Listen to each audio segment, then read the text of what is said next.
Welcome to the JASN podcast. I'm Josie Briggs, editor-in-chief of the Journal of the American Society of Nephrology. Each month we talk about work in the current issue. I hope these conversations prompt you to go to your mailbox and pull up the issue or go to our website. This month I want to talk about work in this month's issue that tackles a cost issue, comparing costs associated with hemodialysis and peritoneal dialysis. I think we in the renal community need to talk more about cost. End-stage renal disease care is costing our health payers, mostly us as taxpayers, staggering sums. We need collectively to engage to make sure these funds are well spent and that our patients are getting the best care our dollars can buy. I am very delighted to have with me today Dr. Lekha Tummalapalli. Dr. Tummalapalli is Assistant Professor of Population Health Sciences, Assistant Professor of Medicine at Weill Cornell. She is emerging as one of our discipline's experts on policy issues, publishing extensively on ways in which policies and costs can improve care of patients with kidney disease. She, together with her co-author, Eugene Lin, has contributed a valuable editorial to this month's issue. And I'm so delighted to have her expertise in talking about this topic. Dr. Tummalapalli, thank you for joining me. Glad to be with you. You provided our readers with a very insightful examination of a study in this issue. Senior author is Kevin Erickson. The title of the paper is Comparing U.S. Medicare Expenditures for Hemodialysis and Peritoneal Dialysis. It's a data-packed paper. Your editorial is entitled, Is Home Dialysis the Way Forward for Medicare? Assessing Potential Cost Savings with Peritoneal Dialysis. Now, I urge our listeners to read your editorial. It's a quick read that lays out the issues very well. The takeaway, I would simplify it and say it's something like this. Yes, PD can probably save money, but there's much more in this paper than that. So, first, in talking about studies like this, I think it's often helpful to begin by reminding our listeners what data resources they used to make this study possible.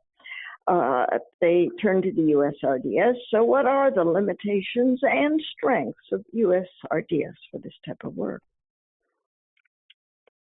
Yes, as many of the listeners know, USRDS contains registry data for all patients with end-stage renal disease in the United States. And these come from a variety of data sources, including the 2728 forms, which capture patient characteristics at the time of incident ESRD. Also CrownWeb data, which is now called EQRS, which is data that dialysis facilities report to the Centers for Medicare and Medicaid Services. And all this registry data is linked to 100% Medicare claims. So it's really a wealth of information on all patients with ESRD in the US. So these authors, Jennifer Kaplan and Kevin Erickson and colleagues, focused on a subset of patients in the USRDS database, specifically ESRD patients who were age 67 and above, because those older patients were continuously enrolled in Medicare even prior to ESRD.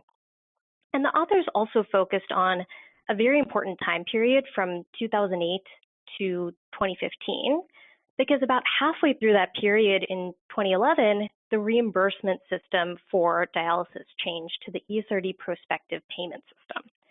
So during this time of the study period that they analyzed, there was a pretty marked increase in PD from about 6% to closer to 10%. So it's a really interesting question to see what happened to costs as PD was rising during this time period. Yeah, can you remind everyone listening why observational comparisons between PD and HD are so challenging? Yes, it's exceedingly challenging because these two populations really differ. Patients on PD are on average younger, they have better functional status, are often tied into nephrology care prior to progressing to ESRD, And they also have to have adequate housing to do PD and the cognitive and physical capability to do dialysis at home, and often have social support from a family member or other care partner. So, there's differences between these two populations of PD and HD. And it's important to note that a lot of these social factors and physical functioning are not well captured in claims data. They're not measured in claims or other data sources.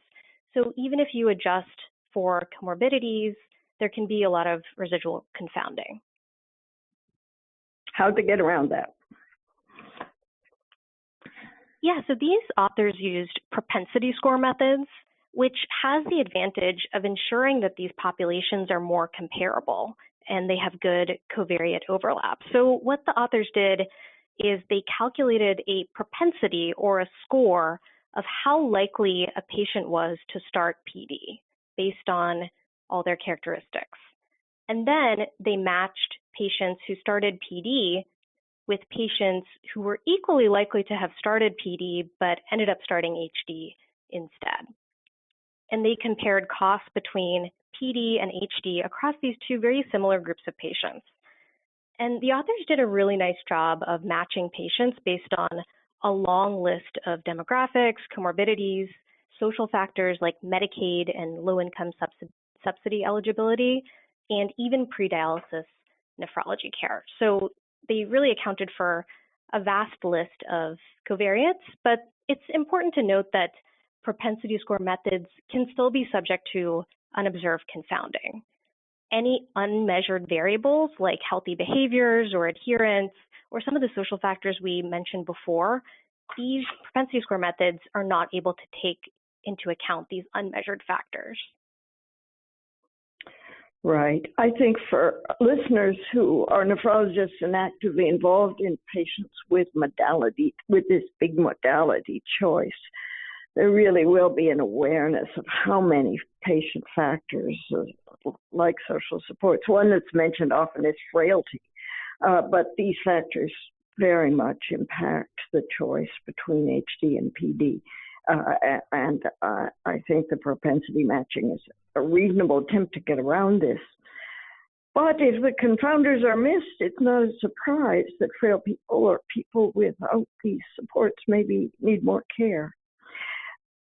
Before we get into the depths of the factors, let me ask you to stand back a little and say, when you read over the Erickson study, what were the findings that really stood out for you as you looked through the findings in this paper?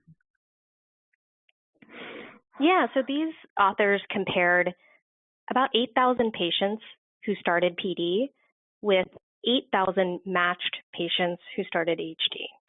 And they found that average costs were higher for the HD patients at about $109,000 per year, whereas PD patients had an annual cost of about $92,000 per year. And costs in general for dialysis patients, I like to think about this as about a third of the costs are the actual dialysis treatments itself and dialysis administered medications. A third of the costs are hospitalizations, and then a third are other costs, so post-acute costs, so for inpatient rehab, medications, dialysis access complications, other medical appointments. So they also found in a fully adjusted model that costs were 11% higher for HD patients compared with PD patients, and this remained consistent over time. And the greatest differences were found in rehabilitation costs, dialysis access complications, so access complications were higher for HD patients, and kind of other non-dialysis spending was higher for HD patients compared with PD patients. And interestingly, HD was only more expensive than PD in year 1 after incident ESRD. But in years 2 and 3, patients on PD actually had higher expenditures. And higher costs for PD were really concentrated in the first 90 days, which suggests that higher costs associated with hospitalizations and readmissions in that time period, for example, unplanned or crash dialysis starts, really accounted for a large portion of these cost differences. Yeah, this is very striking, especially since these patients were at least matched as best they could for pre end stage care. The crash start is in itself such an important issue. There's been a lot of attempt to encourage early placement of dialysis access, but that's not been without its problems. Why is the crash start such a cost driver?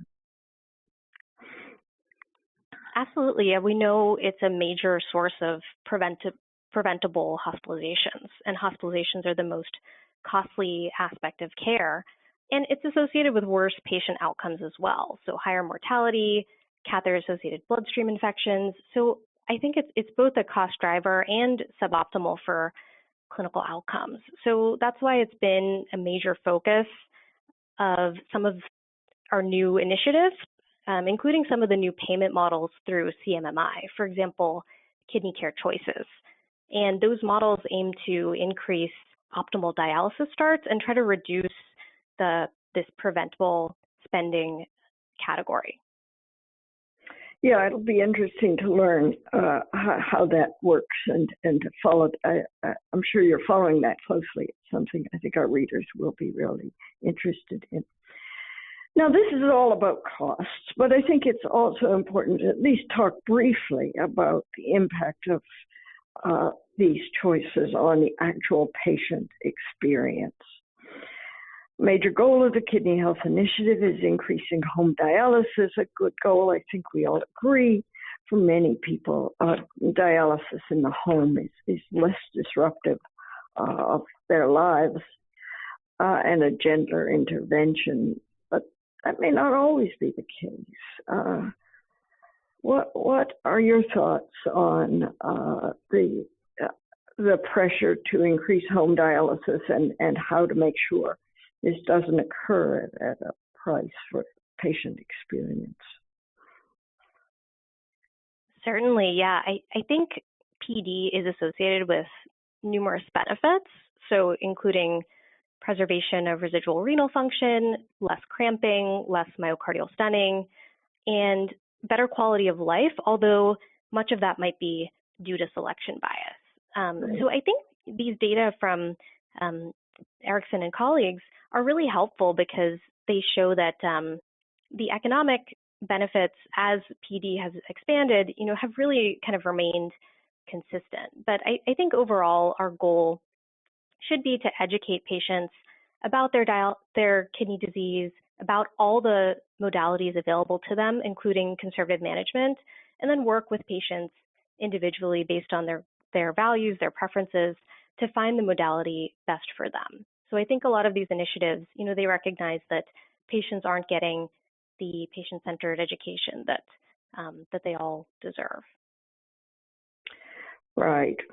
You mentioned briefly in your editorial a study carried on by your colleague Eugene Lin using trial emulation methods. He's getting at cost issues in that study.